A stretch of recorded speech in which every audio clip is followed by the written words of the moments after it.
오늘 저는 이 두 군데의 말씀을 가지고 제목을 여호와의 심판의 두려움에 대해서 좀 살펴보고자 합니다. 여호와의 심판의 두려움. 우리는 여호와 신앙을 가지고 그리스도의 복음을 실천하고 있는 그리스도의 제자들이며 사도와 같은 성도들입니다. 그런데 오늘날 우리 교회 생활을 통해서 성도들이 구원의 하나님, 그리스도의 대속의 은혜, 그것은 얼마나 높이 찬양하고 입술로 또한 선포하고 있는지 모릅니다. 그런데 동전의 양면과 같이 그 뒷면에는 뒤로 오신 여호와의 심판이 분명히 존재하고 있는데 그것을 그만 잊어버리고 한쪽 면만 자꾸 우리가 강조함으로 해서 성경 말씀에 어떻게 보면 두 대목 가운데 한 대목만 알고 있는 절반짜리 신앙을 갖고 있다는 반쪽짜리 신앙이죠. 그렇게 되게 되면 자동차가 굴러갈 때 적어도 앞바퀴만 하더라도 두 개가 있습니다. 물론 뒤에도 두 개가 있습니다만 옛날에 전륜 구동 자동차를 예를 들면 앞바퀴 두 개를 굴림으로 해서 뒷바퀴는 그냥 따라가도록 되어 있는데 앞에 있는 두 바퀴 중에 하나가 찌그러져 있게 되면 어떻게 되느냐? 매물 돌게 되어 있습니다. 개미 쳇바퀴 돌고 다람쥐가 쳇바퀴를 돌듯이 성장하고 전진하지를 못하는 신앙생활이 왜 오는가? 그것은 한쪽 바퀴가 찌그러져서 매물 돌고 있기 때문입니다. 전진하지를 못하죠. 그와 같은 믿음을 갖고 있게 되면 자신도 불행하고 그것을 복음이라고 선포하게 되면 듣는 사람들도 아주 이기적으로 듣게 됩니다. 일방적인 것만 듣게 되니까 상방이 있는데 그래서 그런 측면에서 오늘은 그 반대 측면에 있는 여호와의 심판이 준엄함에 대해서 한번 열왕기 하의 말씀과 그리고 예레미야서 14장에 있는 석절 말씀을 가지고 보도록 합니다. 먼저 열왕기 하를 보게 되면 왜 하필이면 열왕기 하 17장에 있는 대목을 보고자 했느냐 하면 열왕기 하 17장에는 주전 722년에 아수르에 의해서 북조 이스라엘 왕국이 멸망을 당하는 기록이 쓰여져 있는 것이 열왕기 하 17장입니다. 주전 722년입니다. 그러면 남쪽에는 다윗 왕조 유다 왕국이 아직 남아 있는데 이 유다 왕국은 언제 망하느냐 하니까 136년이 지나게 되면 신바벨론 제국에 의해서 망하게 됩니다. 그것이 주전 586년입니다. 그런데 오늘 이 역사적인 사실 앞에서 저는 예레미야서를 가지고 함께 보고자 했습니다. 선지자 예레미야는 만국의 서름을 가지고 살아가게 되는 자신에 대해 자신의 조국이 망하는 것을 바라보면서 그것을 끊임없이 경고하고 여호와의 말씀으로 예언했던 선지자가 예레미야 선지자입니다. 그는 주전 722년에 망한 약 100년 전에 망한 이 북조 이스라엘 왕국, 그래서 흔적 없이 사라져 버리게 되는 혼혈이 되고 종교가 이제 잡신을 섬기게 되어서 여호와 신앙을 떠나게 되죠. 사마리아인으로 불리고 있는 북조 이스라엘 왕국에 참여했던 10지파 그들을 생각하면서 우리들에게 여호와 신앙을 회복하라고 그렇게 계속 부르짖고 있습니다. 그런데 문제 열왕기 하에서 왜 북조 이스라엘이 망하게 되었는가 하는 이유를 우리가 11절에서 보면 이렇게 되어 있습니다. 그런 맥락에서 한번 다시 되짚어 봅니다. 열왕기하 17장 11절 또 여호와께서 그들 앞에서 물리치신 이방 사람같이 그곳 모든 산당에서 분향하며 산당이 나타납니다. 이들은 금송아지를 모시고 출애굽의 하나님 여호와라고 그렇게 거짓 선전을 하며 거짓 제사장을 세워서 그렇게 제사를 지낸 북조 이스라엘 왕국입니다. 초창기부터 그렇게 해서 망할 때까지 계속이 되었습니다. 그리고 또 이방 신상을 많이 들여왔습니다. 그들을 산당에서 분향을 하고 제사를 드리고 그 다음에 악을 행하여 여호와를 경노하게 하였다. 악을 행한다고 하는 것은 특별히 북조 이스라엘에는 바알신을 열심히 섬겼는데 아왕 때를 비롯해서 이 바알신이라고 하는 것이 항상 1부 순서와 2부 순서가 있습니다. 우리가 민수기 25장을 옛날에 설명을 드릴 때 제가 설명을 말씀을 드린 적이 있습니다. 모세는 이스라엘 군대를 이끌고 요단강을 건너오기 전에 요단강 동편에 있는 두 개의 아모리인들의 왕국을 멸망시켰습니다. 남쪽에 시온 왕국이 있었고 북쪽에 옥의 왕국이 있었습니다. 그래서 아모리 왕국을 먼저 점령했는데 그 땅의 크기가 가나안 땅의 요단강 건너가서 서쪽에 있는 땅의 약 절반 정도라고 말씀을 드렸습니다. 그 땅이 그래서 두 지파 반에게 먼저 할당이 되고 그들이 요단강을 건너가서 군대가 끝까지 참전하는 것을 조건으로 해서 완전히 그들에게 넘겨줍니다. 그것이 요단강 동편에 르우벤 갓 지파 그리고 그 북쪽에 므낫세 반 지파라고 하는 것을 여러분들이 이제 아시고 계십니다. 이렇게 이제 성읍을 이루고 요단강을 건너가기 전에 모압 평지에서 진을 치고 있을 때입니다. 모압 평지 맞은편이 바로 여리고입니다.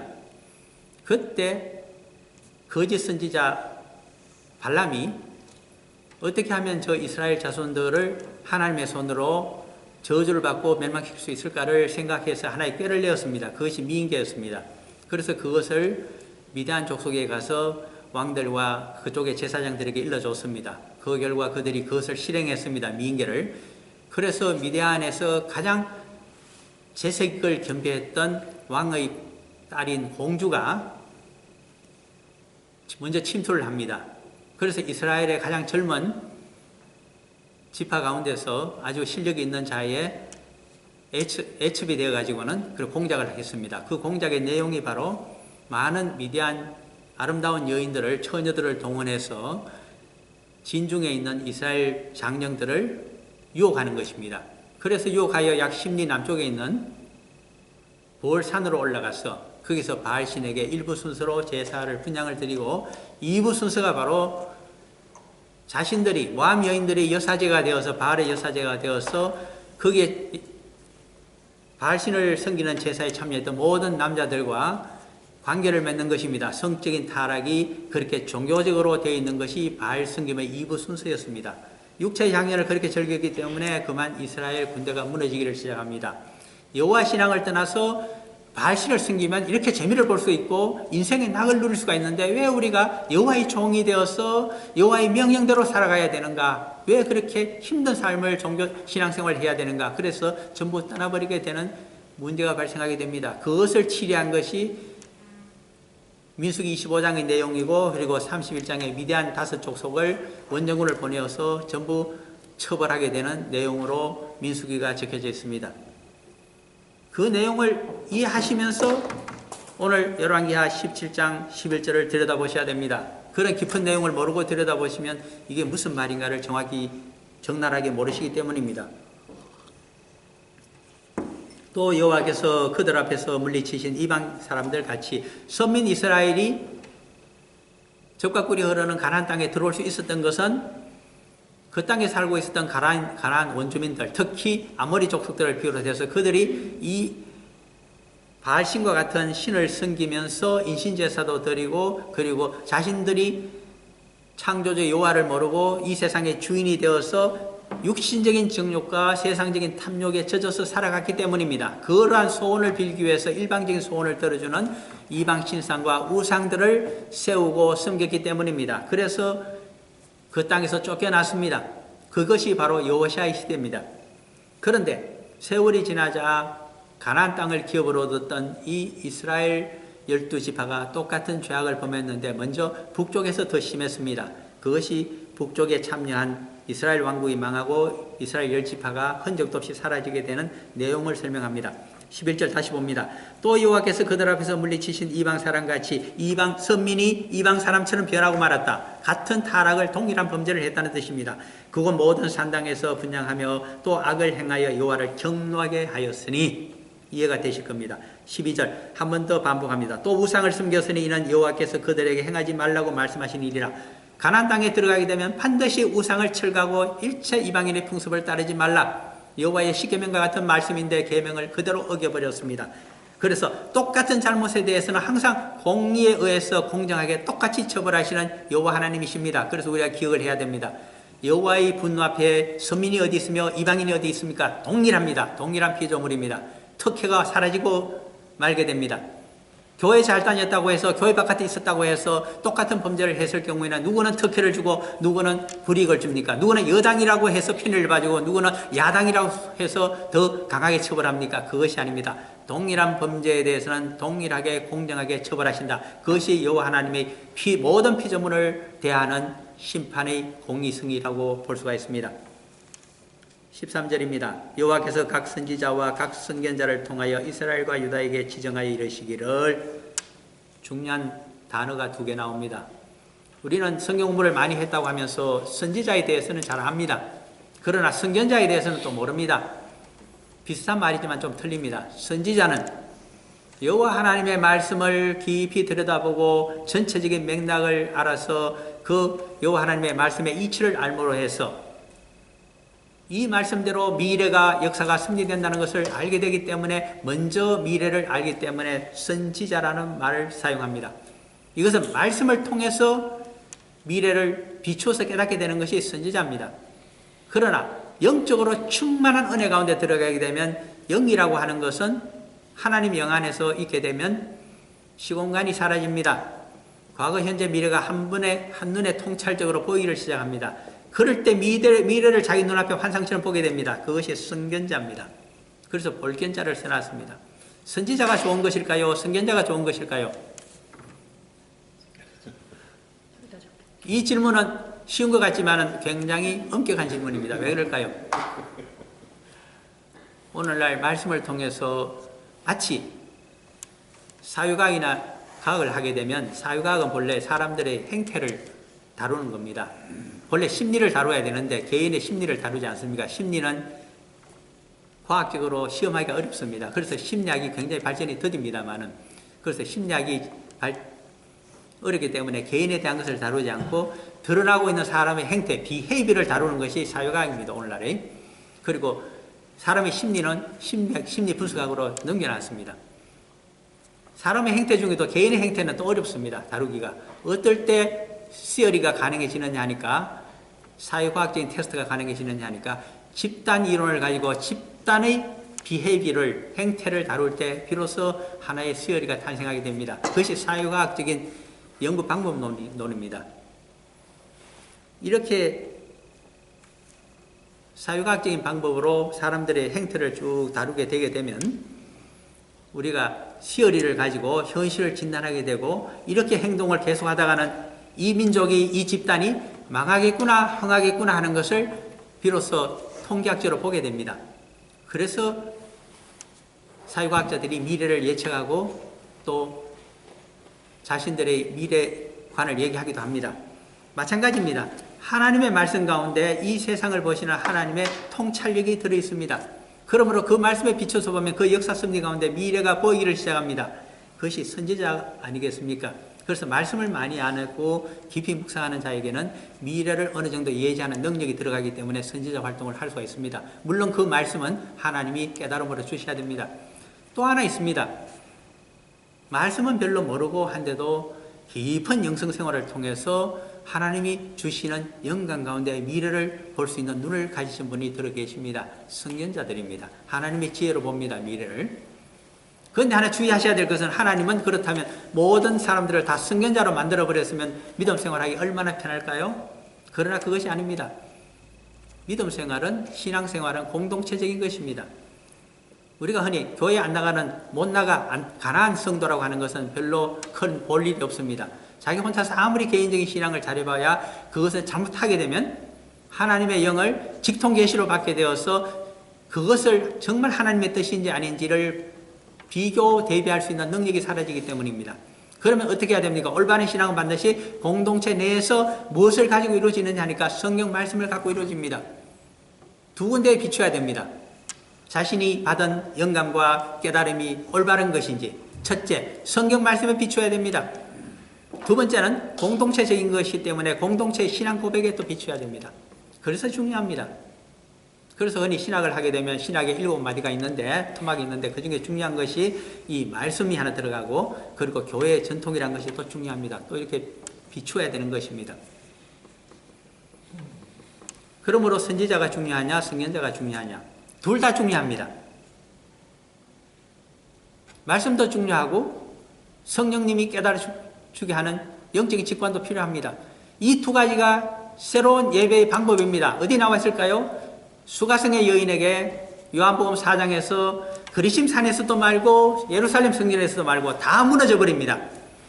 내가 죽고 부활하여 새로이 만드는 예배 방법이 있습니다. 그것이 무엇일까요? 신령과 진정으로 예배하라. 하나님은 영이시다. 신령과 진정. 진정은 바로 진리의 말씀을 준거해서 신앙생활을 하라는 뜻입니다. 실력은 무엇일까요? 성령님의 인도함을 받아서 하라는 뜻입니다. 성령님의 인도함을 받게 되면 예레미야, 예스겔 선지자와 같이 미래를 볼 수 있는 눈이 열리게 됩니다. 선견자가 될 수 있습니다. 주님처럼 말씀 가운데서 하나님의 세계를 동경하면서 이 말씀을 선포하게 오래 하게 되면 선지자가 될 수 있습니다. 말씀에 비춰서 미래를, 현실을 진단하고 미래를 예측하게 됩니다.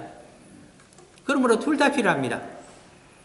그래서 여호와께서는 이 자신들의 뜻대로 여호와 신앙의 여호와의 종으로 살아가지 않고 우상을 섬기며 제멋대로 살아가고 있는 이 이스라엘 자손들을 돌이키기 위해서 선지자도 보내었고 때로는 선견자를 보내어서 특별히 선견자들이 적어놓은 시들이 많이 있습니다. 시편에. 그래서 계속 회개하고 돌아오라고 얼마나 역사 가운데 이야기를 했는지 모릅니다. 이러한 시들이 바로 오늘날 시편 150편을 구성하고 있습니다. 사실은. 시편을 보실 때마다 선지자의 목소리와 선견자의 목소리가 이스라엘 자손들을 향하여 끊임없이 우상을 버리고 너희들의 세상적인 탐심을 버리고 육신적인 정욕적인 삶을 버리고 경건한 여호와의 종으로 돌아와서 이방인들에게 여호와 신앙의 모범을 보이고 여호와의 종의 모범을 보이고 그리고 그들의 죄 사함을 위해서 제사장의 직분을 그리고 중보의 기도자로 살아가려고 하는 끊임없는 목소리가 시편에서 넘쳐나고 있습니다. 그 가운데는 아삽의 선견자의 시가 12편이나 들어있고 고라 자손들의 시가 11편이나 들어있고 그렇게 쭉 들어있는 것을 보게 됩니다. 그리고 가장 회개한 내용이 많았던 다윗의 시가 73편이 들어있다는 것도 아시게 됩니다. 그리고 앞뒤를 잘 둔 덕분에 제국을 이어받아서 군림하며 살았던 솔로몬의 한탄의 시가 또 2편이 들어있는 것도 우리가 보게 됩니다. 물론 이스라엘 자손들의 아리랑과 같은 이름 없는 익명들의 시가 또 상당히 많은 수가 50편이 있다는 것도 우리가 보게 됩니다. 그런 측면에서 끊임없이 그렇게 얘기했지만은 악한 길에서 떠나 나의 명령과 율례를 지키되 내가 너희 조상들에게 명령하고 또 내 종 선지자들을 통하여 너희에게 전한 모든 율법대로 행하라고 계속 말씀하셨으나 그 결과가 어떻게 됐을까요? 14절입니다.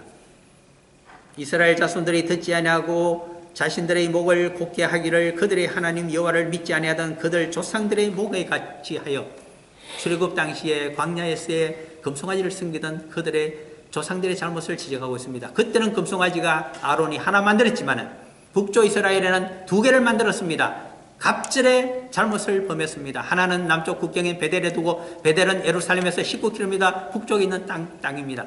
자신들의 국경 제일 남쪽 경계선이었습니다. 북쪽 이스라엘의 왕국의. 북쪽 국경 위에는 단이라고 하는 또 지역이 있었습니다. 나중에 단 지파가 옮겨가서 거기 살게 되던 땅입니다. 그것은 페니키아의 약간 동쪽에 있는 국경 도시입니다. 거기 두고서 끊임없이 나라가 망할 때까지 왕들은 바뀌었지만 한 번도 철폐하지 아니하고 살아간 자들이 북쪽 이스라엘이었습니다. 그것을 보시고 끝까지 돌아오지 아니하기 때문에 그들을 멸망시켰습니다. 주전 722년 아수르에 의해서 여호와께서 북쪽 이스라엘 왕국을 무너뜨리고 거기에 참여했던 이스라엘 10지파가 오늘날 흔적도 없이 사라져버리고 맙니다. 혼혈이 되고 그리고 온갖 이방신의 하나로서 우상의 하나로서 여호와를 섬기게 되는 참담한 지경에 이르게 된 자들이 그들이기 때문에 마지막 수도의 이름을 빗대어서 사마리아인이라고 하면 혼혈이 된 자, 믿음의 길을 떠나가 버린 자, 하나님 앞에서 선민이 사라지고 이방인이 되어버린 자, 이방인보다도 오히려 못하다고 멸시를 받게 되는 개와 같은 자들이 바로 사마리아인이라고 예수님 시대에도 그렇게 기록이 되고 있습니다. 그 다음에 유다에 대해서 좀 봅니다. 10지파는 그렇게 끝이 나고 있지만은 이제 예레미야 시대에 아직 다윗 왕조 유다 왕국의 백성들이 남아 있습니다. 두 지파가 그들에게 참여하고 있습니다. 베냐민 지파와 유다 지파 그리고 또 레위인들 제사장들이 다윗 왕조를 받들고 있습니다.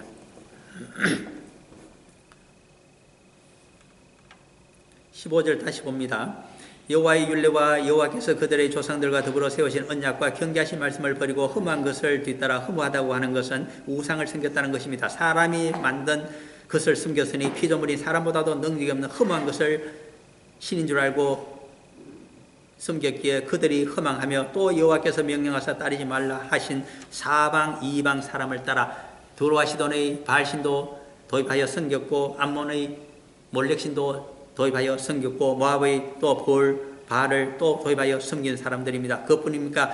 파리대 왕이라고 하는 또 파리신도 그들이 블랙색에서부터 들어와서 섬긴 그들입니다.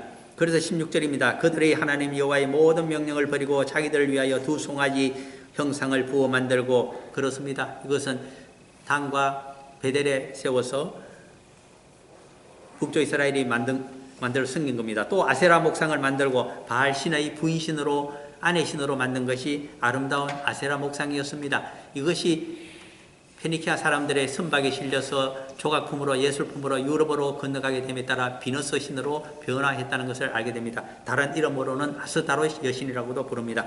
하늘의 일월 성신을 경배하며 피조물인 별과 해와 달을 신으로 섬겼습니다. 또 바알을 섬기고 바알을 항상 지적합니다. 17절입니다. 이것은 암몬에서 섬겼던 밀곰 또는 몰렉이라고 불리고 있는 신입니다. 그 우상에게는 이방 신상에게는 반드시 자녀를 인신제사로 바치는 풍습이 남아 있습니다. 그래서 17절입니다. 이것을 행한 것이 유다 왕국에도 있었습니다. 히스기야 왕 앞에 있었던 아하스 왕이 그래했고 그 다음에 히스기야 왕의 아들이었던 므낫세가 또 이와 같은 왕자를 바치는 잘못을 범했습니다. 그 때문에 나중에 유다 왕국도 망하게 됩니다. 17절입니다. 또 자기 자녀를 불 가운데로 지나가게 하며 복술과 사수를 행하고 스스로 팔려 여호와 보시기에 악을 행하여 그를 경노하게 하였으므로 18절입니다. 여호와께서 이스라엘에게 심히 노하사 그들을 그의 앞에서 제거하시니 오직 유다 지파 외에는 남은 자가 없으니라. 주전 722년에 이스라엘 10지파가 망하고 오직 남조 유다 왕국만이 남아있게 됩니다. 그러나 19절입니다. 유다도 그들의 하나님 여호와의 명령을 지키지 아니하고 이스라엘 사람들의 북쪽 이스라엘 10지파가 했던 만든 관습을 그대로 똑같이 행하였으므로 똑같이 이제는 멸망하게 됩니다. 주전 586년의 일이 되겠습니다. 20절 여호와께서 이스라엘의 온 족속을 버리사 괴롭게 하시며 북쪽 이스라엘 왕국을 버렸습니다. 그 다음에는 남조 유다 왕국까지 버렸습니다. 노략군의 손에 넘기시고 북쪽은 아수르 왕국에 의해서 남쪽은 신바벨론 제국에 의해서 망하게 되었습니다. 그 다음에 그의 앞에서 쫓아내시니라. 가나안 땅에서 쫓아내고 이방인들의 전쟁 포로로 이방 땅에서 살아가도록 만들어 버렸다는 것을 역사적인 사실을 이해하면서 본문인 예레미야서 14장 10절, 11절, 12절을 가지고 오늘 여호와의 심판의 두려움을 어떻게 기술하고 있는가를 한번 보고자 합니다. 예레미야서 14장 10절입니다. 여호와께서 이 백성에 대하여 이 백성은 예레미야의 동족들입니다. 선민 유대인들을 말합니다. 북쪽 이스라엘 지파에 대한 이야기가 아닙니다. 여호와께서 이 백성에 대하여 선민 유대인들에 대하여 이와 같이 말씀하시되 그들이 어그러지는 길을 사랑하여 좀 해석이 필요합니다. 신앙생활에 있어서는 두 가지 길이 있습니다. 하나는 넓은 길이고 하나는 좁은 길로 우리 주님께서 넓은 길, 좁은 문이라고도 말씀하십니다. 여기서 쉽게 표현하자면 예레미야는 어그러진 길을 사랑하여라고 표현합니다. 굽어진 길입니다. 그렇다면 똑바로 가는 길도 있지 않겠습니까? 그래서 이것은 신앙생활은 두 가지입니다. 하나는 올바른 길을 사랑하여 가느냐 아니면 어그러진 길을 사랑하여 가느냐. 신앙생활에는 두 가지로 갈라집니다. 여러분들은 또 저는 어디에 서 있는가를 지금 여호와 하나님께서 예레미야를 통해서 유다 왕국에 묻고 계십니다. 멸망시키기 전에. 그들의 선택은 전자가 아니고 후자였습니다. 어그러진 길을 갔습니다. 여호와 신앙을 버리고 이방 신상과 우상을 섬기며 세상적인 탐욕과 육신적인 정욕을 쫓아서 이 세상의 주인으로 살아가기를 시작했다는 것입니다. 그러므로 그들의 발걸음을 달려가는 발걸음을 스톱시키기 위해서 수많은 선지자와 선견자를 그들 사이에 보냈다고 하는 것을 우리가 열왕기하 17장에서 이미 보았습니다. 그들의 발을 멈추지 아니하므로 아무리 선지자와 선견자를 보내어서 일깨워도 전부 배척하고 오히려 해치면서 그들의 발걸음을 멈추지 아니하므로 여호와께서 그들을 받지 아니하고 선민으로 더 이상 여기지 아니하시고 그들에게 그 땅에서 쫓아내기로 결심하셨다는 것입니다. 이것이 경노함의 이유입니다. 그러면서 참으로 이상한 말을 그 후반부에 적고 있습니다. 이제 그들의 죄를 기억하시고 그 죄를 벌하리라 하시고, 왜 그들의 죄를 기억하시고란 말을 할까요? 이 말이 어렵기 때문에 저는 여러분들에게 사전에 벌써 일주일 전에 고지를 해드렸습니다.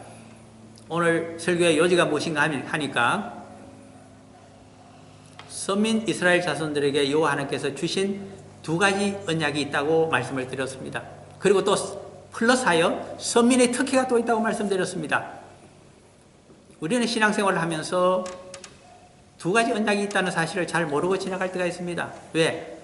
앞에 있는 축복의 언약이 너무나 좋아서 거기에 취해서 살아가고 있는 그리스도의 제자들인지 모릅니다. 그 결과가 교회 생활이 가면적인 평온 가운데 정말 여호와의 참모습의 그 절반의 모습을 잊어버리고 살아가게 됩니다. 항상 내가 때를 쓰면 엉석바지가 돼서 하면 부모님은 항상 내 소원대로 자식 이길 수 있는 부모가 없다고 하듯이 다 해주신다. 그렇게 살아가고 있는지도 모릅니다. 엉석바지로 살아가는 참 미성숙한 신앙인들인지 모릅니다. 축복의 언약이 있다면 나머지 하나의 언약이 또 있습니다. 저주의 언약입니다.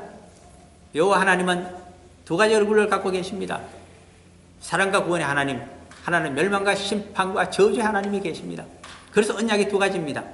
신명기에 그렇게 드러나 있습니다. 시간이 많이 없어서 가장 짧게 정확하게 표현하고 있는 신명기 8장에서 말씀을 좀 드리겠습니다. 신명기 8장으로 가셔서 모세오경의 마지막 유언과 같은 책이 신명기고 그 중에 8장으로 가셔서 한번 보시기를 바랍니다. 8장 1절에 보면 축복의 언약이 무엇인지를 딱 한 절로 잘 압축을 해놓았기에 여러 군데 민수기 신명기에 나옵니다만 저는 함께 보기를 원합니다. 신명기 8장 1절입니다. 그것이 축복의 언약에 압축된 내용입니다. 찾으셨으면 저와 함께 읽어봅니다. 내가 오늘 명하는 모든 명령을 너희는 지켜 행하라. 그리하면 너희가 살고 번성하고 여호와께서 너희의 조상들에게 맹세하신 땅에 들어가서 그것을 차지하리라. 구약적인 말씀으로 드린다면 축복은 젖과 꿀이 흐르는 가나안 땅을 약속의 땅으로 알고 들어가서 기업을 얻고 거기서 대대로 번영을 누리고 살게 된다는 것이 축복의 언약의 내용입니다. 그러나 이것을 새 언약에 의해서 보게 되면 달라집니다. 히브리서 믿음의 장인 11장 16절로 가게 되면 다른 내용이 나타나기 때문입니다. 구약상에 있던 그 많은 믿음의 열조들은 지금 죽어서 누구를 기다리고 있다고 이야기하고 있느냐 하니까 히브리서의 저자는 그리스도 대속자를 기다리고 있다고 이야기합니다. 왜 대속자 그리스도를 기다리고 있느냐 하니까 그리스도를 만나서 그리스도의 인도를 받아서 새로운 약속의 땅으로 들어가기를 원하기 때문입니다. 그것은 젖과 꿀이 흐르는 가나안 땅이 아닙니다. 가나안 땅에 들어가 봐야 무덤 속에 안장되는 것밖에 더 있겠습니까? 모세가 가나안 땅에 들어가 봐야 또 그렇게 될 따름입니다. 그러면 모세 같은 경우에는 가나안 땅에 들어가지 못하고 그 느보산 위에서 마지막에 무엇을 보고서 자신을 어떻겠을까요? 하늘을 우러러 봤을 겁니다. 내가 가야 될 땅은 저 요단강 건너 가나안 땅이 아니고 여호와 하나님께서 준비해 주시는 영원한 기업, 하나님 나라, 거기 가서 하나님의 자녀로 영생을 누리며 영원히 그 영생하시는 여호와 하나님을 찬양하는 것이 그분의 놀라운 자녀로 살아가는 것이 나의 준 진정한 기업이며 분깃이라는 것을 알게 될 때 우리는 히브리서 11장인 16절의 내용을 알게 됩니다. 그리고 왜 26절에 가게 되면 모세가 그리스도를 만나서 그리스도에게서 얻는 그 기업을 천하의 보화보다도 더 기뻐했는가 하는 내용이 무엇인가를 우리가 드디어 깨닫게 됩니다. 그런데 젖과 꿀이 흐르는 약속의 땅 가나안이라고 하더라도 거기서 영원히 살 수 있을까요? 살 수가 없습니다. 왜 그랬을까요? 여호와가 언약을 그들이 지키지 아니했기 때문입니다. 그 결과 어떻게 합니까? 기업에서 그들을 옛날 가나안 원주민을 쫓아내듯이 쫓아내어 버리십니다. 기업을 빼앗고 그들을 쫓아내고 이방 땅에서 이방인들의 노예로 살아가도록 하는 것이 여호와의 심판의 내용입니다. 그 내용이 어디 들어있을까요? 그 내용이 같은 8장에 들어있습니다. 신명기 8장으로 가셔서 조금 뒷부분을 보면 19절, 20절에 들어있습니다. 신명기 19장 저주의 언약입니다. 8장 끝에 19절, 20절을 한번 같이 읽어보기를 바랍니다. 신명기 제8장 마지막에 있는 19절, 20절 저주의 언약의 내용입니다. 같이 읽습니다. 너가 만일 너희 하나님 여호와를 잊어버리고 다른 신들을 따라 그들을 섬기며 그들에게 절하면 내가 너희에게 정하노니 너희가 반드시 멸망할 것이라. 여호와께서 너희 앞에서 멸망시키신 민족들 같이 너희도 멸망하리니 이는 너희가 너희의 하나님 여호와의 소리를 청종하지 아니함이니라. 기업에서 쫓아내어 버리십니다. 하나님 나라에서 쫓겨난다는 것과 똑같습니다. 영벌에 들어간다는 뜻입니다. 그러므로 에레미야서 16장에 가게 되면 초반부에서도 얘기합니다. 너는 가나안 땅에서 이 저주받을 땅에서 저주의 언약이 임하게 될 이 땅에서 부인도 취하지 말고 자녀도 생산하지 말라. 너가 죽어서 분토에 들어갈지라도 너를 매장해 줄 자도 너를 굴속에 안장해 줄 자도 없게 되리라. 얼마나 저주스러운 말씀이 나타나고 있는지 모릅니다. 미래가 없다는 것입니다. 그래서 에레미야서 오늘 14장 10절에서는 두 가지 언약 가운데 축복의 언약이 사라지고 기업에서 쫓겨나며 이제는 저주 가운데로 들어가게 되는 저주의 언약이 있음을 알게 되었습니다. 이 축복의 언약과 저주의 언약을 한 번 더 이스라엘 자손들에게 각인시켜주기 위해서 두 가지 지명이 성경에 나타나고 있습니다. 구약상에 나타납니다. 그것이 하나가 그리심산이고 또 하나가 에발산의 음입니다. 옛날 가나안 땅의 중심에는 제일 중심이 세겜이었습니다. 세겜은 세겜 골짜기로 되어 있는데 세겜의 위치는 예루살렘에서 65km 북방에 있다고 학자들이 대체적으로 얘기합니다. 세겜이 멸망되었기 때문에 정확하게 모릅니다만은 그러나 수가성이 그 세겜을 대신하여 야곱의 우물이 나타나기 때문에 학자들이 연구해서 대충 예루살렘에서 65km 북방에 가게 되면 세겜 골짜기가 있고 주로 골짜기에 마을이 형성됩니다. 그 남쪽에도 산이 하나 있고 그 북쪽에도 산이 하나 있는데 약 3km 정도 떨어져 있습니다. 세겜 골짜기 남쪽에 있는 아주 푸르고 무성한 좋은 산이 있습니다. 그것이 그리심산이며 축복의 산입니다. 그 반면에 마저 북쪽에 보고 있는 산은 민둥산입니다. 그러나 약간 더 높습니다. 그것이 저주의 산 에발산입니다. 오늘날 그곳을 여행했던 사람들이 사진을 많이 찍어왔기 때문에 제가 인터넷에서 찾아서 오늘 새벽이 아니라 사실은 하루가 지나자마자 바로 보내드렸는데 아마 그거 보셨을 겁니다. 그래서 남쪽에 있는 앞에 산을 보게 되면 푸르르고 그 다음에 있는 약간 높은 산을 보면 민둥산으로 거기 그림이 나와 있기 때문에 보내드린 것입니다. 대체적으로 우리가 예루살렘을 얘기할 때 높은 지대에 있는 고원지대에 있는 그것은 산지입니다. 약 780km로 780m 정도의 높이 있다고 고지대라고 봅니다. 그런데 그리심산은 그보다 한 100m 정도 더 높습니다. 그럼 얼마일까요? 약 780이 아니라 한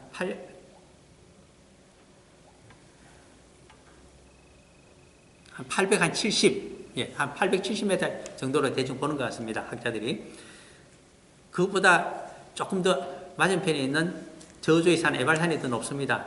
보통 그래서 한 900에서 약 940 사이로 그렇게 위치하고 있다고 얘기하는데 그 이유는 그림을 보시면 아시겠습니다만은 그 민둥산이지만 정상 부분이 아주 좁습니다. 그리고 약간 그 중턱에 약간 내려오게 되면 좀 넓은 지대가 있어서 사람들이 거의 좀 설 수가 있습니다. 그래서 설 수 있는 데를 보게 되면 약 900m 정도 해발, 그리고 그 위가 되면 한 940m 되는 것 같습니다. 시간이 없어서 제가 모세오경에 나타나 있는 그 대목들을 다 말씀을 드릴 수는 없지만은 또 여호수아에서도 나타나 있습니다만 그리심산과 에발산에 대해서 조금만 더 말씀을 드립니다. 그리심산은 12지파 가운데 6지파가 거기에 나중에 여호수아 때 올라가라고 모세가 얘기해서 그대로 시행을 합니다. 어느 지파가 올라가느냐 하니까 첫 번째 장자 집안의 르벤 지파와 그리고 스불론 지파, 그것은 제일 부인인 리브가가 아닙니다. 레아가 낳았던 그 마지막 아들인 스불론, 이 두 아들이 빠집니다. 그 대신에 두 번째 아들이었던 시몬, 그리고 세 번째인 레위, 네 번째인 유다, 그리고 레아가 낳았던 다섯 번째 아들이 좀 나이는 척이 지십니다만 이사갈입니다. 요 네 아들하고 그리고 요셉과 베냐민 지파가 들어갑니다. 전부 적자들로 구성이 됩니다. 이들이 그리심산에서 올라가서 축복의 말씀이 어디 있느냐 하니까 신명기 28장의 1절에서 14절 사이에 충실하게 기록이 되어 있습니다. 흔히 신명기 28장을 여호와의 축복의 언약이라고 사람들이 이야기합니다. 1절에서 14절까지를 봤기 때문입니다. 그러나 15절부터 마지막 끝절이 굉장히 깁니다. 끝까지를 보시게 되면 그것은 엄청난 저주가 들어있다는 것을 아마 아시게 될 겁니다. 한번 그 분량을 보시기 위해서 시간이 별로 없지만 신명기 28장으로 가봅니다. 한번 눈으로 직접 보시는 것이 10번 얘기 듣는 것보다 낫지 않겠습니까? 신명기 28장 축복의 언약이 어디서 어디까지일까요? 그 내용을 그들이 그리심산에 올라가서 거기서 전부 레위인들이 앞장서서 외치면 그것을 백성들이 자신들의 입으로 따라서 그대로 외쳤습니다. 순종하여 받는 복, 신명기 28장 1절에서 14절까지가 되겠습니다. 그것이 축복의 언약이 이렇게 임한다는 겁니다. 15절부터 신명기 28장 끝까지입니다. 68절까지 14절 빼겨나면 54절에 해당되는 것이 전부 저주의 언약입니다. 그 내용을 나머지 지파들 3km 북쪽에 있는 세겜 북쪽에 있는 그 민둥산으로 올라가서 그들이 전부 그 산에 서서 레위인들이 외치는 대로 이 내용을 15절부터 68절까지를 외쳤다는 것입니다. 그래서 그 저주의 언약 때문에 산에 나무도 못 자랍니다. 민둥산에 올라가서 그렇게 외쳤습니다. 그럼 이제 비유를 한번 봅니다. 14절하고 68절에서 14절을 빼면 54절이 남습니까? 14대 54 수학을 하실 테니까 대충 1대 4가 됩니다.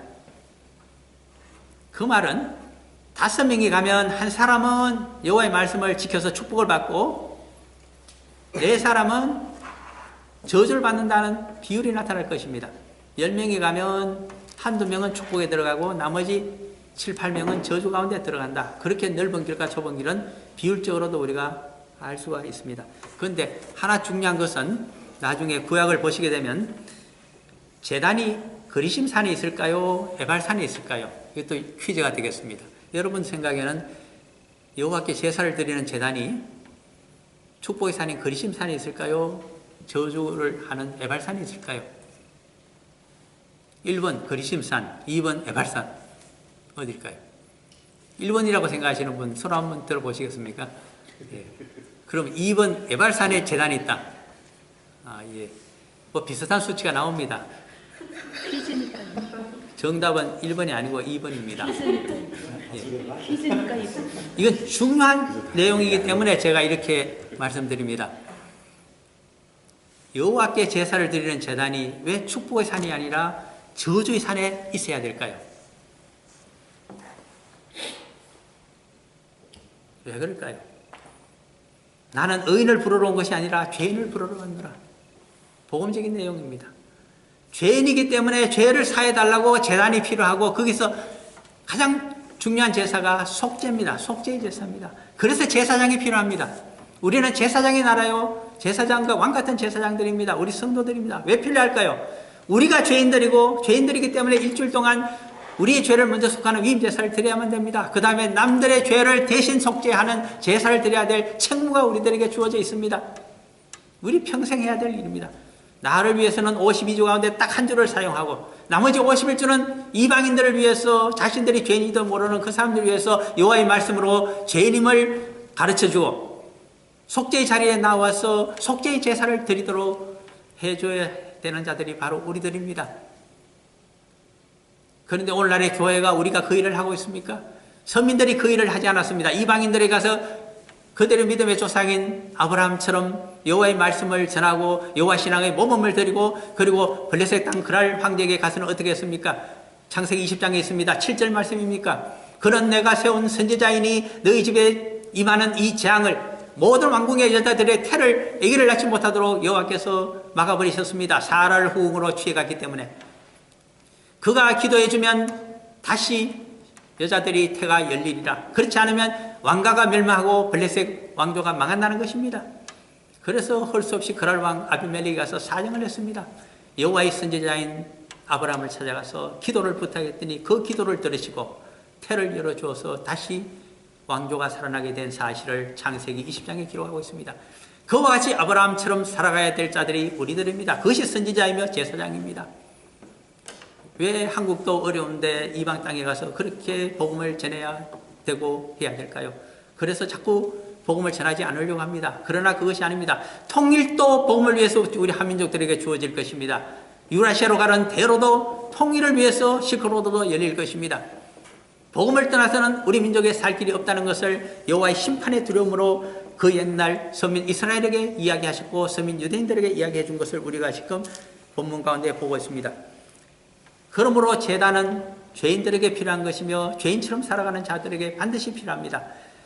이 제단을 가지고 제사장이 있으며 속죄 제사를 드릴 수 있다고 하는 것이 사실은 선민들에게 준 엄청난 특혜였습니다.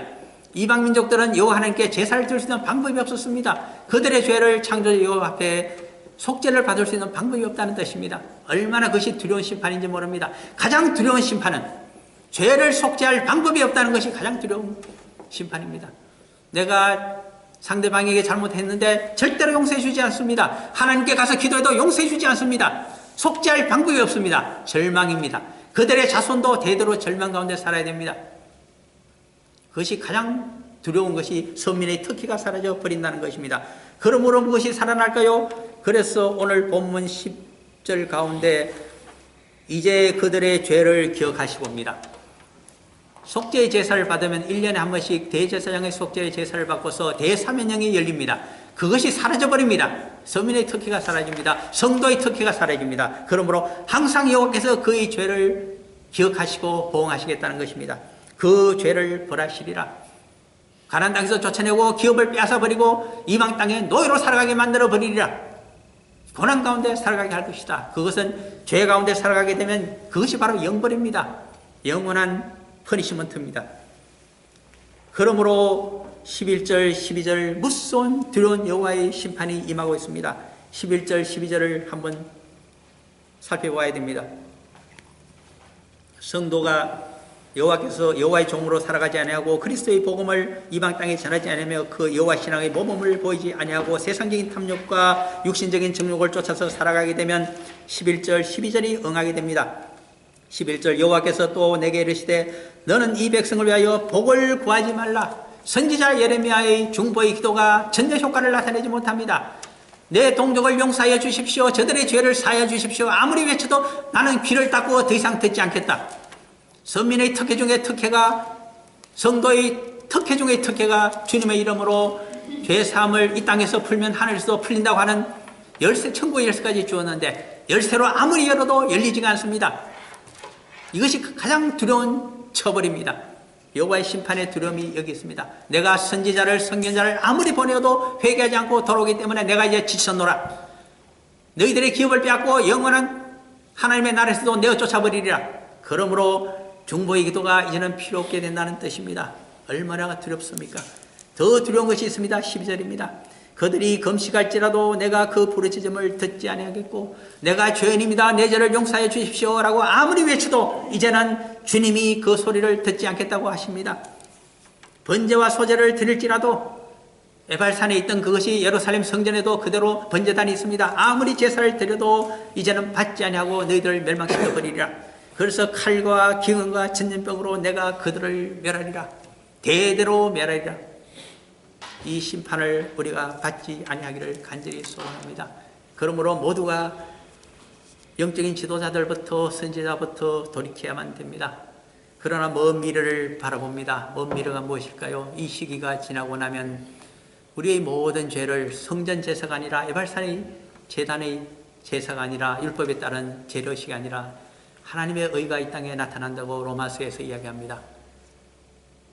그리스도를 보내주는 그날이 왔기 때문입니다. 모든 가축으로 속죄를 해봐야 1년치 탕감밖에 받을 수 없는 저희들에게 영원한 대속의 제물로 그리스도를 보내주셔서 우리 죄를 십자가 앞에 나가서 회개하게 되면 그 소리를 들어주시고 우리가 성령의 사람으로 온 땅에 나가서 복음을 전하고 그리고 믿는 자를 위해서 기도하게 되면 성령의 세례가 임하여서 이제는 그리스도의 일꾼으로 성령의 사람으로 살아가면서 온 땅에 복음을 전하는 일꾼으로 세워주시는 그 은혜 때문에 이 진노와 심판의 두려움에서 벗어나서 우리가 영생 가운데 축복 가운데 다시 들어갈 수 있다는 것을 생각하시고 그 은혜를 생각하면서 이 성도의 은혜가 너무나 놀라워서 항상 여호와의 은혜를 송축하며 그리스도의 그 놀라우신 희생을 우리가 감사하면서 우리도 그분의 제자답게 살아가시는 모든 성도님들이 되시기를 간절히 소망하면서 이 말씀을 드렸습니다. 잠깐 기도하고 마칩니다. 사랑의 아버지